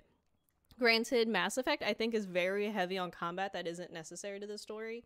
But boy, do I get sucked into that story and want to, like, see it through to the end. One drew me into the series. The character development and stuff, I think, in 1 was okay. It could have been better, but it was good for that action RPG at the time, I think. I know Dragon Age did it first, but I couldn't finish the first Dragon Age. I struggled with the mechanics in that one so much. I get to the same place every time I play Dragon Age Origins, and I was like, is this game even beatable? I was told if you're not the tank character, you will struggle. Because the only tanks are what? There's blonde crybaby about his sister, and then dog. And I always picked the dog, and the dog was like, I have no health. I was like, damn it, dog. I was the murder elf. I was like, I go around and just murder everyone, and they're like, you can't stay in the town anymore. And I'm like, that's right, I'll kill you too. Fine, I'll take it then. Yeah, I tried to be a rogue, but you can't be a good rogue if there's not a tank in there to pull away the enemies. Especially in the one section where there's a... Never mind, I'm not getting into it. Anyway, but yeah, so, and then Mass Effect 2 is my favorite. I liked pretty much every character, I think. I think I liked every character in that game. I just laughed at people who did I had friends that played every romance option. And apparently, if you picked Jacob in Mass Effect 2, he went, I still love my wife, so peace. I was like, what? Yeah. Sir? You had me woo you this whole time? But everyone makes fun of me. Have I told you guys who I picked to date in Mass Effect 2? I was actually going to ask you that question. Yeah, everyone makes fun of me for my choice. Is it the blue one? Is it the robot one? Is it the... I don't know any... I know there's a jellyfish race. I have to remember... Oh, God. If I could date a Hanar, I would. Oh my goodness, yes. they're hilarious. Hold on. I'm mixing You can, up characters. yeah, you can look up the options. Okay. The first one I dated the blue person, but by accident because I was trying to be nice to everybody. Did you date that the angry frog people that just want to murder? I wanted to, and they don't let me. Yeah. Oh yeah. Don't they not have like reproductive things? They had. So for anyone who Doesn't isn't mean you familiar can with it, who isn't familiar with the Mass Effect universe, there's a race called the Krogan. And the Krogan have been hurt a lot because they were like, "Oh, we're having too many babies, and we're warmongers. How we're gonna take over the universe?" And shoot them out of the cannons. No, better BB yet, cannon. shoot a virus so they can't make the babies. Yeah, Yes. I forgot about that. So that's why they're very angry, and Yes. their reproductive systems are borked. But But very cool. what the and the second one, the second one, I take that back. I did not like the Krogan in the second one very much. Grunt. Yeah, I never Grunt. played the second one. Yeah. I've only played the first one, and it's very much like Dragon Age. I get to the same part, and I just put it down. The first one mechanically is hard. I hope that if they really do like remaster it, they fix a lot of the mechanics in it and not just like pretty it up and then ship it out. They fix that dumb car. Yes, the So- Mako is not easy. So Hop, when you say the blue one in the first time through, you clearly made a choice between which blue one, right? Well, so in the first game, I was trying to be nice to everybody, and then In the first. Oh, yeah, sorry. in the I thought first you meant game. I thought you meant your first playthrough the second one. Okay. No. I didn't date a blue person in the second one because they scared Okay. me. Okay, They were scary then- ladies. then I think the answer is Garrus. No, I did not date Garrus. Oh. I dated a fish boy, as my boyfriend likes to remind me. Oh, Thane. Yes. And Yes. Okay. Yes. I was like, Mortis isn't or Morden isn't a fish. I wish I could have dated Morden. You're not allowed to date Morden either. Yeah, a lot of people were like, why not? Sorry, Morden's DPayne, we're leaving you out. I'm looking up what a thing. Ooh, you look like Jin. Yeah, everyone made fun of He is a well, fish man. he is a fish man, and he has that whole tragic backstory. But I said he gave me a cute nickname, so I fell for it. And I realized I used to just generally tell everyone on my stream that I was into broken boys. What it is emotionally unavailable boys, and he is so emotionally unavailable that game. Very. So is Morden technically, because Morden's wrapped up in his science. And Looks then like the reject from Al of Hellboy. He's like, I wasn't allowed to read Elf Girl's emotions, so I'm here now in space. But yeah, no, but for Mass Effect, I don't know, like, I think the first game does a good job to set you up into the universe. The second game does a bit of a better job to get you to care about saving the universe. Yes. And then the third one seems like a climactic bit, but then we all agree the last 10 minutes you go, oh, okay. Great. Yep. Well, now I just want to play the second one to see if they can make me care. So yeah, in the second one, I was actually a little underwhelmed because I was like, I'm gonna pick a girl to romance, and I just like I couldn't get behind anybody, and so suddenly I'm like, oh, I get to choose between two blue people. Let me go with the edgy one. She's so scary. Who could possibly kill me if we do the thing. Cool. Great, let's do the thing. Oh, you were serious about okay. Oh, well then I Game guess over that's- screen. Yeah, I thought for sure. I was like, yeah, I'm the only one. It's me. The only one who can possibly do nope. The game told you, and I just was like, yep, you're right. I didn't listen. You're Yeah. absolutely right. No, a lot of Right. people I know get obsessed with Tali. Yeah, Talia is a really popular option as well. Yeah. Mhm. She's got flamingo knees. Yes. and three extremities on each thing. Yeah, toes and fingers. Oh yeah, the robot girl. Sure. She looks like a robot. She to looks me. like a robot. But the big plot armor is, will she ever take her mask off? Yes. Nah. And the answer is kind Kind of. Imagine. just the mask comes off. And it's just, Just fucking... beard hair pops out. People would be so mad. How you doing, Shepard? No, And it then does you got- surprise me when people tell me that they romance Kaiden through the series, and I'm like, Why? I let him die. yeah, same. Oh, I gotta find out who that is now. He's in the first one. I don't remember. How do you spell that name? Kaiden.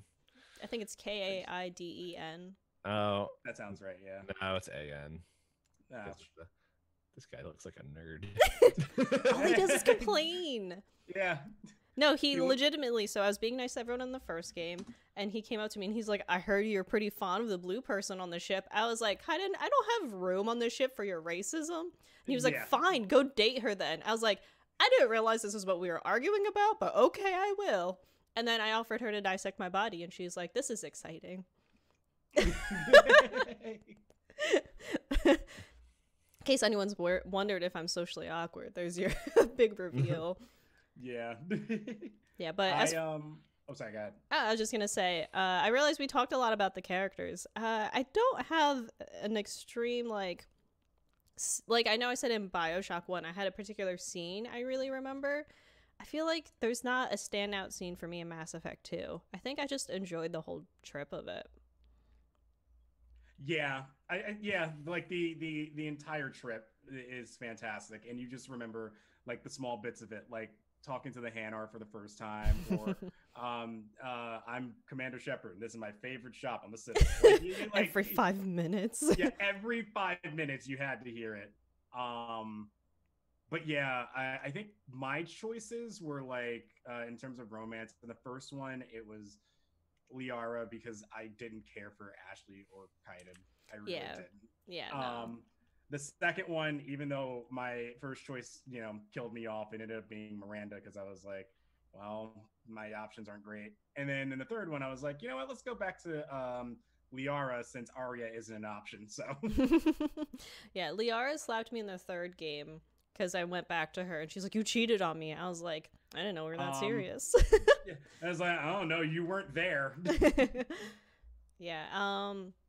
Oh, the other interesting thing. So anyone who hasn't ever touched the Mass Effect series, we do not count the newest one. At least I don't. I did not finish that one, Andromeda. I started it. I couldn't finish it. I did finish it. I have feelings. Yeah, feelings. Does it count? Is it canon? Feelings? It is like define the word canon. Like I guess it took place afterwards. I guess some things exist, from the original there, but for the most part, I'm like, yeah, we can just pretend like it doesn't exist. It's fine. It's totally fine. Yeah, but other than that one, the concept I really liked in these like BioWare games, Dragon Age also does it, I believe, where you have the dialogue wheel, and then you also does Dragon Age also offer the morality aspect of it? I forgot if they do actually. Yeah, I know they have the dialogue and the romance stuff, but yeah, but in Mass Effect, I mean, your morals only go one of two ways. You're either a good guy or well, a goody two shoes or a I'll punch my way to the top. And no matter what you do, if you talk to the reporter, always punch. Yes, always. Always punch. Especially if you play the female version in the Shepard, because they use the male model to punch in the earlier games. And it's just hilarious to watch her like wind a full haymaker. Just like her entire arm turns into like silly putty. I gotta say, I'm randomly looking at Twitter right now, and I'm very curious why, in all caps, how is this allowed on Twitch trending? Oh no! I have questions. It's okay. I'm having different questions of like, I looked up Mass Effect 2 romance guide. I'm like, what? Did you get stuff that's a little bit too spicy? I'm just confused. Like, okay, so I was scrolling through. I thought a dude was a dude. I thought they all dudes, but no, like, okay, so like one is some person named Miranda. And the thing is, I found out I scrolled too fast because there was screenshots of the next person, and I was like, she cut off her hair and got tattoos. Oh, that's a completely different person. Yeah, you scrolled way too fast. I scrolled up the Jack, and then there's the Tali. Oh my gosh, Miranda? Like, I had so many guy friends that were like, I like Miranda. I was like, you don't like Miranda. You like Miranda's cutscenes. Because her actual backstory is, I'm so perfect, it sucks. Yeah, as a character, I didn't really care for Miranda, but she looked hot, so sure, Yes. that works. That'll do. My coworker was like, he said to me, he's like, I'm a simpleton who picked Miranda. I was like, how many bend over scenes did it take? He was like, one. Just one. Just one. And then there's another character, I think. This is the scene. Like, I'm confused of the picture I'm seeing. It's Kelly Chambers. Mm-hmm. Oh. And then there's a picture where it looks like her leg popped out of her joint and now it's over top of her head. And she's just like, look at me. And then there's whoever Shepard's just like, I see. I did not romance Kelly Chambers. Her job was to feed my fish. That was her job for me. Yep. And then there's Samara. I don't know who that is. Well, that's a lot of great grandmother. Yes. Yes. And then the last option in this list is strippers. Wait, what? Not Morinth? Oh, that was her name, right? Morinth, yeah. Yeah. Oh, I skipped the... Oh, no, let's see. Oh, wait, is there more? Oh, no, there's a picture of a blue button. I'm like, I don't want to click that. Go away. I remember there was a really old news thing. Like, you know how there was the whole time the news was like, GTA is going to make all their children criminals? They were like, Mass Effect is going to make all their children, like, obsessed with nudity. And I was like, did the reporter not realize that the clip that she picked is literally 2 seconds of gameplay? Okay, so I found another list here where it says it's the 8 best and 7 worst Mass Effect romances. All right? Boy. Oh, so, I've forgotten to the random like girl in your ship that you can date, and she's like the lesbian option. I think that's Kelly.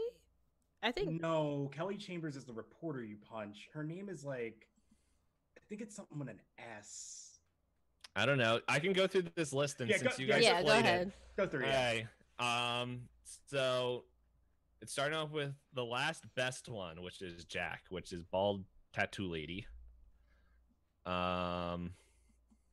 The worst one, it says, is Ashley Williams. I would agree with that. Yes. But that's like the least worst, unless this is going from. I can't tell the way. I found the list, but I can't tell which order it's going in. Yeah, I'm just gonna say the last ones is gonna be the top of the list. Mm-hmm. The second, so number 7 for best is Miranda Lawson. Hmm. Is that the bendy one you guys were just talking about? She's the oh no, my life is so perfect. I can't possibly live with this perfect body. Oh no. Shoot her out of the airlock. Oh no, sorry, you were right. Kelly Chambers is on the ship. She's not the reporter you punch. I'm an idiot. No, it's okay. It's been a while. So the next worst one is Reyes. Reyes. He's from Andromeda. It's fine. You can Reyes, keep going. Yeah, he's Andromeda. You can skip that one. There's another one from Andromeda. PB. That's PB. PB, yeah, that was my romance option. Oh, okay. They skipped another worst. So the next best one is Garrus. He was a popular pick. He looks like a reject dinosaur. He's a catbird lizard. Dinosaur. Anywho. The next worst one is Jacob. Mm-hmm. That's fair. I like the second sentence. He's the only romance who cheats on you. It's accurate. The next best one is Liara. Liara. Liara. Yeah. Is this the grandma lady? No, she's the blue lady in all the games. First, second, and third. Yeah. She's consistent blue lady. Oh, and then the next worst one is Morinth. Morinth. She's an anti-blue lady. Well, she's so in there's this different. Picture, she is also a blue lady. There's different shades of blue ladies, and this has no blue. This is red. She's red in your picture. Yeah, my picture she red. In mine, she's kind of like blue gray. Okay, I could see it. It might just be the hues of my monitor too. Yeah. But let's see if I drag it over here. What happens? Yeah, I see a little. Well, how about over here? I'm not recording anything. So many monitors. I have 3. Second worst though. Come on, Morinth is a fun time. She's not the second worst. She is in the middle worst. Middle worst. Okay. Yeah. Yeah, there's 15 options, and the site goes back and forth between the two. Yeah, it's formatted weird. Yeah. So the next one for best is Tali, a robot girl. Where doors are done. Oh, this person's scary looking. Diana Allers as worse. She is one of the reporters. She's in 3, and she just hangs out on the bottom of your ship. Yeah, she's just there. She's supposed to be modeled after Jessica Chobot, if I remember correctly. Oh, yes, this is modeled after a real person? Never mind, I'll keep my comment to myself. No, but like the model doesn't look right compared to the real person's like a Playboy model, and then she looks like a potato in there. But yes, that is exactly who it is. Yeah, it's Jessica Chobot, and I don't even know who that is. They did not do her justice. She was like was she on like IGN shows? Yeah, IGN. I didn't watch. And she modeled a lot too. Yes. Oh, okay. Number 4th, which is second best, if I'm remembering the list, is Thane. My boy. Yeah, he's holding his hands like one of those like, ooh. Pictures. The first sentence, Thane was created with female players in mind, and he delivered. Second line, he was sensitive, romantic, tough, and mysterious. Third line, he was also one of the few companions to have a kid of his own and have been married before. Yeah, that is true. That is true. Apparently, when met Shepard, it didn't really matter that much. His kid. Oh, you save his kid. His kid's like 30 Your romance or 20. is good? No. You have to keep his kid from being a danger to himself. Yes. Oh, man. So how did it feel to find out that he died in the 3rd game? Spoilers for anyone who didn't play it the says game. it right in here.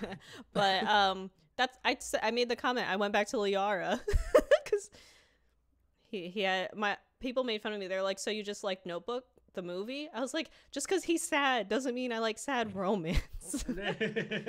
I had to scroll to the next person. He looks funny. Yeah, so I think this is the second worst. James Vega. Yeah, he's a jerk. He just calls you old. Yeah. He's just a dude. Yeah, he's like, you want to fight me, Grandma? I'm just like, why would I romance him? He looks like this guy that just like, I don't know, just takes drugs before hitting the gym. Just like, hey, bro, you want to check out my protein shake? You're not wrong. Yeah. Want to see me do that weird chest flex thing that people do? Look at my muscles. Protein. Honestly, if they just replaced his line with the guy from the kangaroo from the show that's Agretzko, there we go. Where he's just yelling protein. Honestly, that could just fill all his dialogue and it'd make just as much sense. Yeah. Oh, this person's cool looking. How come you didn't bring up Jaw Amadava? Because I did not finish Andromeda. Oh, it is Andromeda. Okay, yeah, I didn't see that. I'm like, this dude's like a lionfish. Yeah. Yeah, and his whole skin is like the universe. You can date the universe? And the number 1 worst is Gil Brody. Another Andromeda character. Yeah, I gotta remember Gil Brody. Which one's that one? It says, if you flirt with him, he goes from poker buddy to boyfriend really quickly. Fans were disappointed by the romance, not feeling satisfying, and too formulaic. Like there was no effort put into its writing. Oh, yeah, this dude. Yeah, like the rest of the game? Gil is like, he's supposed to be chill bro, but just, wants to play poker with you, and then later on can just be your boyfriend. Yep. But I think Gil is only a gay option. Yeah, that's what it does say. They were saying, like, if there were better ones in previous games, why didn't you just... Oh, yeah. Yeah. I heard you guys talk about punching people while I was looking up romance options, so... Oh, if you look for Mass Effect 1, Shepard punching reporter, it's so satisfying. Yes. And obviously that's how romance starts. Yeah. You become, like in Monster Camp with Joy, you become enemies. Yes. Then you smooch. Yes. Looking it up right now. It's like 3 minutes long. I'm surprised you found one that's that long. Yeah, like you're going to get context. I don't want context. I just want the punch. Oh, it's in all 3. It's in all 3. Yeah, it's in all. All 3. Yeah, I just saw what you. Yeah, I saw what you found. Punching him across the years.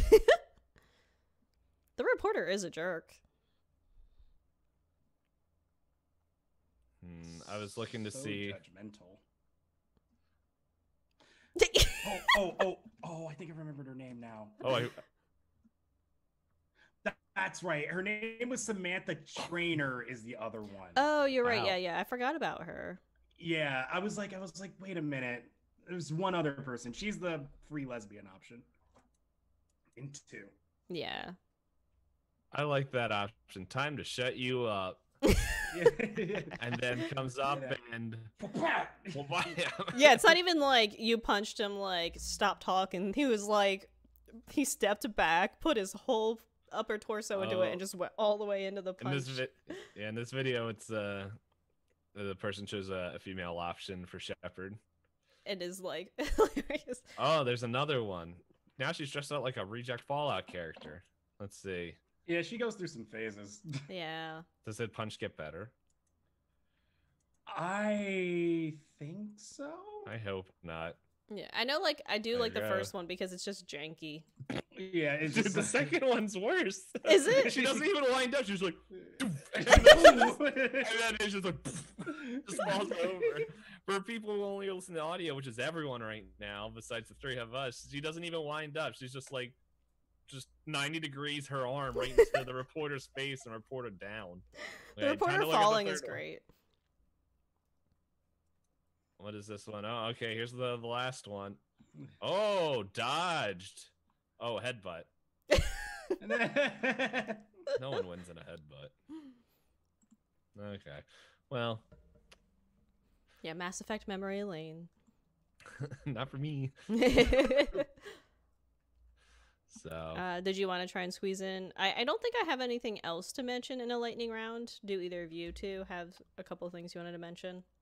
I mean, there are like some other ones that come to mind. Like Papers, Please is a very interesting one because the mechanic is very focused on how fast you can do tasks and whatnot. I never finished the plot of that one. I think I kept losing. Yeah, that's the thing is that like it's strangely like there's a challenge in there, but if you can do the challenges, like it unlocks the story. Mm-hmm. But there's like so much that's going on in it. Like there's so many different avenues you can take. And that all depends on like, you know, who you allow in and who you don't, or who you listen to. Like that idea, like I remember there was a run I did on stream where I was like genuinely trying to perfect everything. And being a perfectionist got me a very unsatisfying ending. Oh. Like, it's like, hey, yeah, I get that you want to do everything right, but there's actually one thing where you weren't supposed to, and then you did that anyway because you kept doing the right thing, which was really the wrong thing. So I remember hanging up a drawing from like my nephew and then getting like a bunch of pay docked from me. Yeah.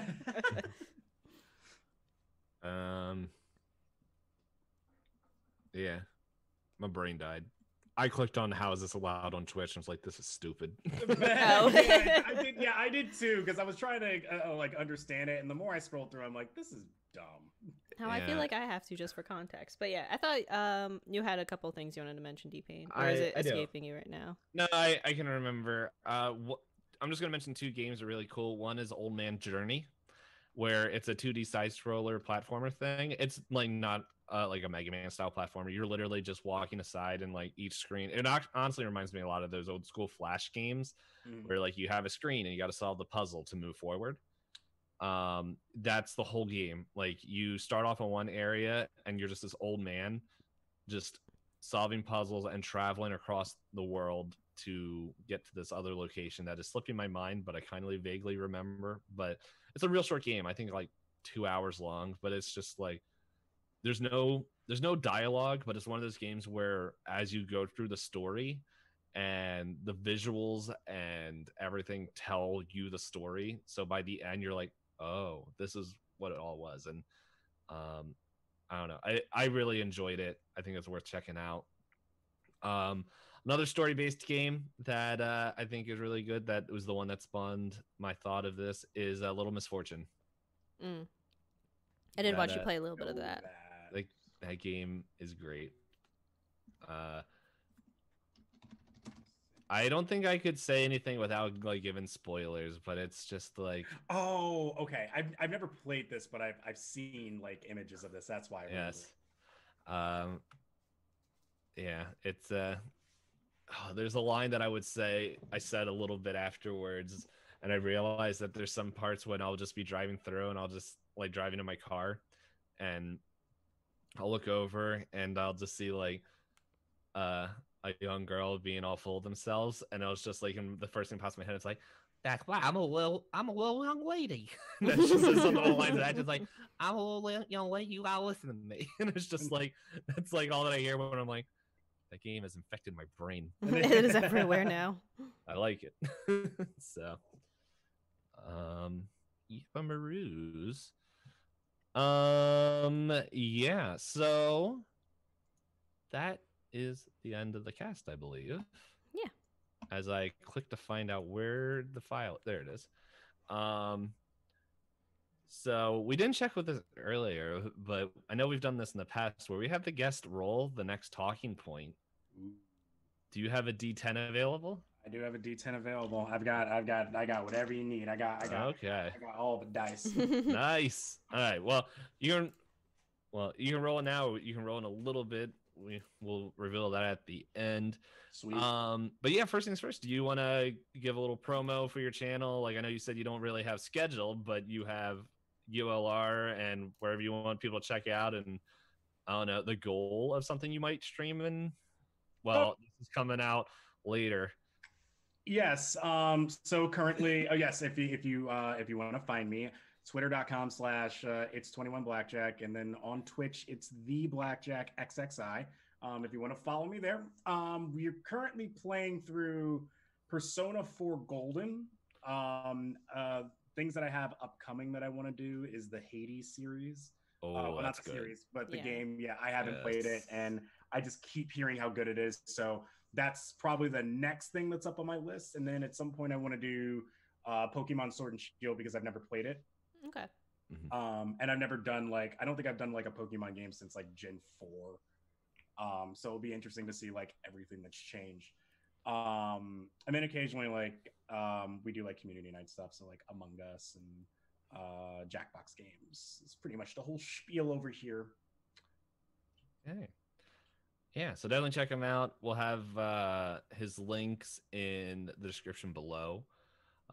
Also below, you'll find a link to twitter.com/pointlessdisco, where you guys will have a at this point, hopefully the quiz for the next topic that we're going to be voting on, to let us know what the next episode is.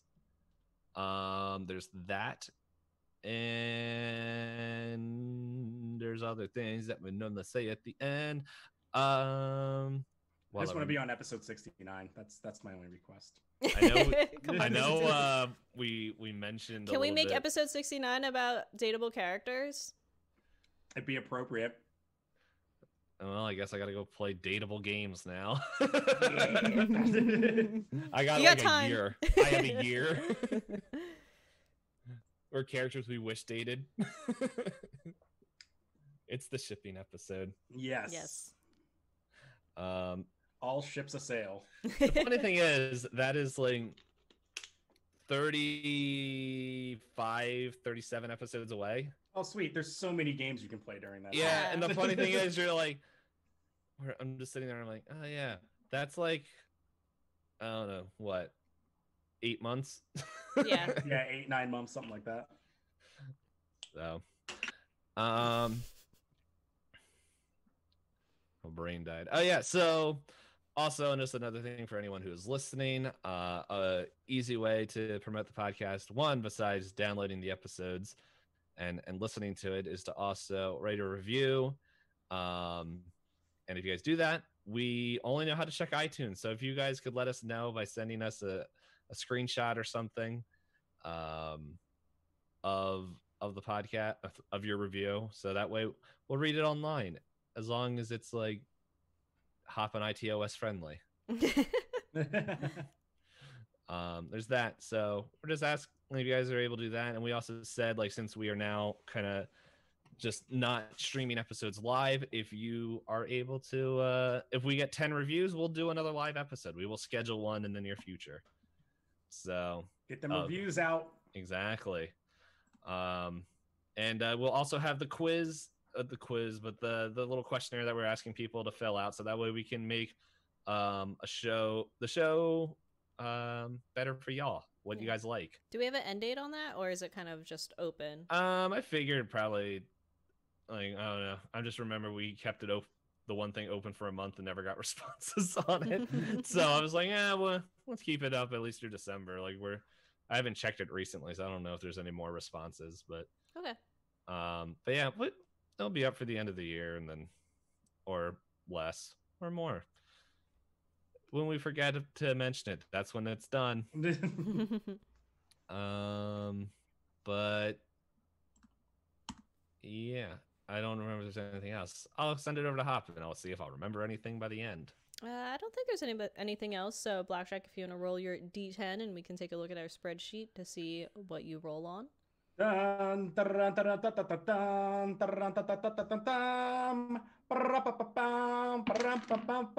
Of course, it's a 9. So. Oh man. I'm gonna do research for this one. I don't know how I do this. You're just rolling really well today. Apparently. Then watch, I'll get on stream and it's just gonna be ones, and it's just gonna be me taking shots the entire time. Shot. Yeah. So against the previous loser of Flight of the Conchord songs, we have going against that 90s toys. So the 90s decade, toys from the 90s going against Flight of the Conchord songs. It's an interesting matchup. Yes.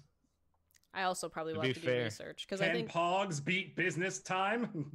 Well, to be fair, we thought Business Time was going to beat something else, but it didn't, because only one person voted, and we forgot to promote it because it was the holiday weekend. Yeah. Whoops. Whoopsie daisy. But it happens. Yep. But yeah, we appreciate you having you join us as a guest and talk about story-based games. It was fun. It's a ton of fun. Yeah. Yeah, it's like pretty chill and just relaxed and just, talk and learn different games, because like now I have some stuff I can check out. My tabs have expanded. I've gone from 70 to 81 now. So I also like how he said, let's not try to date this one because it's going to be out of time. But the whole time we're like, oh yeah, there's that Steam sale going on. Oh man, did you check out that autumn sale? It's great. Meanwhile, it's passed like 2 weeks ago. Yeah. Yeah, if you made it this far, now you knew where we really recorded it. So, but yeah, if there's nothing else, all right, bye-bye.